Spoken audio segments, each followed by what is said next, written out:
दोस्तों जरा सोचें, अगर एक बर्फानी महल में रहने वाली रानी का दिल इतना ठंडा हो कि हर मुस्कुराहट जम जाए और अचानक एक सुनहरी रोशनी उसकी जिंदगी बदल दे। अगर आपको ये जादुई ख्याल दिलचस्प लगा तो वीडियो को लाइक करना मत भूलिए, क्योंकि आज की कहानी आपको हैरान कर देगी। एक जादुई वादी में बर्फ के जर्रात ऐसे गिर रहे थे जैसे किसी ने आसमान से चमकते मोती बिखेर दिए हों। हवा में सन्नाटा था और उसके बीच खड़ा था एक शानदार मगर सुनसान बर्फ का महल। इस महल की मालिक एक बर्फ की रानी थी जिसका दिल बरसों से ठंडा और सख्त था। वो अक्सर बर्फानी खिड़की से बाहर देखती और दिल ही दिल में कहती, दोस्ती, हंसी, ये सब मेरे लिए नहीं। अगर आपने भी कभी तन्हाई के लम्हात महसूस किए हैं तो कमेंट में दिल का आइकॉन डालें। आइए देखते हैं कि हम में कितने लोग इस एहसास को जानते हैं। अचानक आसमान पर रोशनी की एक लकीर नजर आई। वो किसी सितारे की नहीं बल्कि एक सुनहरी परी के परों की चमक थी। उसके परों की सोने जैसी रोशनी बर्फ पर पड़ी तो वो जगमगा उठी। उसके साथ उसका दोस्त छोटा एल्फ टोटो भी था, शरारती मगर वफादार। टोटो ने हंसते हुए कहा, वाह, ये जगह तो एक जमी हुई पेंटिंग लग रही है, लेकिन इतनी ठंड में तो मेरा नाक भी बर्फ बन जाएगा। दोस्तों, क्या आपका भी कभी नाक ठंड से नम हुआ है? कमेंट में यस लिखें। सुनहरी परी ने मुस्कुराते हुए कहा, टोटो, हम यहाँ किसी वजह से आए हैं। मुझे महसूस होता है कि यहाँ किसी के दिल को रोशनी की जरूरत है। वो दोनों महल के दरवाजे तक पहुँचे तो हवा का एक सर्द झोंका चला। अचानक एक आवाज गूंजी, ये मेरा महल है, वापस चले जाओ। ये बर्फ की रानी थी। उसकी बर्फानी आंखों में उदासी छुपी थी, मगर उसने सख्त लहजा अपनाया। टोटो ने शरारत से कहा, रानी साहिबा, इतने बड़े महल में अकेली क्या कभी बोर नहीं होती? रानी ने त्यूरियां चढ़ाते हुए जवाब दिया, खुशी और हंसी वक्त जाया करने वाली चीजें हैं। दोस्तों, आपके ख्याल में क्या रानी को बदले में दोस्ती चाहिए? हाँ या ना कमेंट में लिखें। सुनहरी परी ने नरमी से कहा, शायद ऐसा ना हो। कभी कभी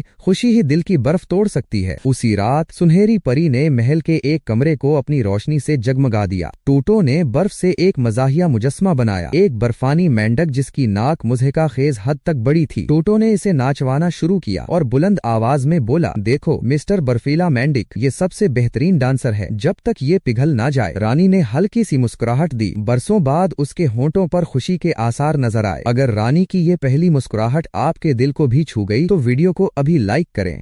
अगली सुबह रानी सुनहरी परी को एक पुराने कमरे में ले गई। वहाँ एक कदीम आईना था जो जादुई कुव्वत रखता था। रानी ने आहिस्ता से कहा, ये आईना खुशी को कैद कर सकता है। जब मेरा दिल पहली बार टूटा, इस आईने ने मेरी रोशनी निगल ली। तब से मेरा महल सन्नाटे में डूबा है। कमेंट में बताएं, अगर आपके पास ऐसा आईना होता तो आप उससे क्या पूछते? अचानक आईने के पीछे से एक स्याह साया निकला, एक सायादार अफरियत। उसने कहकहा लगाया, हाँ, मैं दोबारा लौट आया हूँ। तुम सबकी हंसी को हमेशा के लिए खत्म कर दूंगा। सुनहरी परी के परों ने रोशन रोशनी बिखेर दी। टूटो ने बहादुरी से अपनी छोटी छड़ी उठाई और बोला, तुमने गलत महल चुना है अफरियत, हम तुम्हें ऐसा नहीं करने देंगे। रानी ने गहरी सांस ली। बरसों बाद उसने महसूस किया कि वो अकेली नहीं है। उसने अपनी बर्फ की ताकत जगाई, मगर पहली बार उस ताकत में नफरत के बजाय दोस्ती शामिल थी। दोस्तों, आपके ख्याल में कौन जीतेगा? कमेंट में लिखें, अफरियत टीम या सुनहरी टीम? बर्फानी हुआ शोर मचाते हुए महल की दीवारों से टकरा रही थी। सायादार अफरियत ने महल के कमरों को अंधेरों में डबो दिया। सुनहरी परी ने अपने परों को फैलाया और गर्म सोने जैसी रोशनी ने अंधेरों में पहली दरार डाली। टूटो ने जानबूझकर एक मजाक किया ताकि माहौल का डर टूटे। अगर हम हार गए तो याद रखना, कम से कम मेरा नॉक फ्रीज में बेहतरीन स्टाइल बन जाएगा। रानी की आंखों में पहली बार हंसी की चमक उभरी। उसने अपनी बर्फानी ताकतों को रोशनी के साथ जोड़ दिया। दोस्तों, क्या टोटो के मजाक ने आपको भी हंसा दिया? कमेंट में सिर्फ एक इमोजी भेज दें। अफरियत ने तूफानी बर्फानी करने भेजे, लेकिन सुनहरी रोशनी ने उन्हें रोका। रानी ने अपनी बर्फ को इस तरह इस्तेमाल किया कि वो सख्त नहीं बल्कि नर्म रोशनी की आईनादार दीवारें बन गईं। टोटो ने कहकहा लगाया और उसकी हंसी ने माहौल में एक गर्म लहर पैदा कर दी। सुनहरी परी ने कहा, हम तीनों की ताकतें मिलाकर ही ये अफरियत खत्म हो सकता है। तीनों ने आंखें बंद की। रोशनी, बर्फ और हंसी एक साथ गूंजने लगी। अचानक एक जबरदस्त धमाका हुआ और आसमान में एक जादुई कौसो कज़ा जाहिर हुई। ये रोशनी इतनी ताकतवर थी कि उसने अफरियत को अंधेरों के समंदर में वापस धकेल दिया। अफरियत की चीखें गूंजती रहीं, फिर खामोशी छा गई। महोने की बर्फानी दीवारें चमक उठें और हवा में बहार की खुशबू फैल गई। अगर ये कौसो कज़ा का मंजर आपके दिल को भी छू गया तो अभी वीडियो को लाइक करें। बर्फ की रानी ने महसूस किया कि उसका दिल अब बोझल नहीं रहा। उसने अपने ताज को उतारा और सुनहरी परी की तरफ बढ़ाया। तुमने मुझे दिखाया कि दोस्ती कमजोरी नहीं बल्कि सबसे बड़ी ताकत है। टोटो ने कहकहा लगाया, और मेरी शरारतों ने दिन बचा लिया है ना? रानी और सुनहरी परी हंस पड़े। महल की दीवारें अब सर्द सफेद नहीं बल्कि के नरम चमकती नीली रोशनी से जगमगा रही थीं। बहार के फूल बर्फ पर उगने लगे। सुनहरी परी ने वादी की तरफ देखकर कहा, ये दुनिया बर्फ और अंधेरों से नहीं जीती, बल्कि रोशनी और दोस्ती से बदलती है। रानी ने मुस्कुराते हुए जवाब दिया, और कभी कभी एक छोटे एल्फ की शरारत पूरी कहानी बदल देती है। टोटो ने कौस कज़ा की तरफ इशारा करते हुए कहा, और ये सब साबित करता है कि हंसी भी एक ताकतवर जादू है। अगर आपको लगा कि दोस्ती और रोशनी हर अंधेरे को शिकस्त दे सकती है तो लाइक करें, कमेंट में बताएं इस कहानी का सबसे जादुई लम्हा आपके लिए कौन सा था। ऐसी ही मजीद दिलचस्प कहानियां सुनने के लिए सब्सक्राइब करें और घंटी का बटन दबाएं ताकि आप कभी कोई कहानी मिस न करें। इस कहानी को अपने दोस्तों के साथ शेयर करें, क्योंकि रोशनी बांटने से ही बढ़ती है।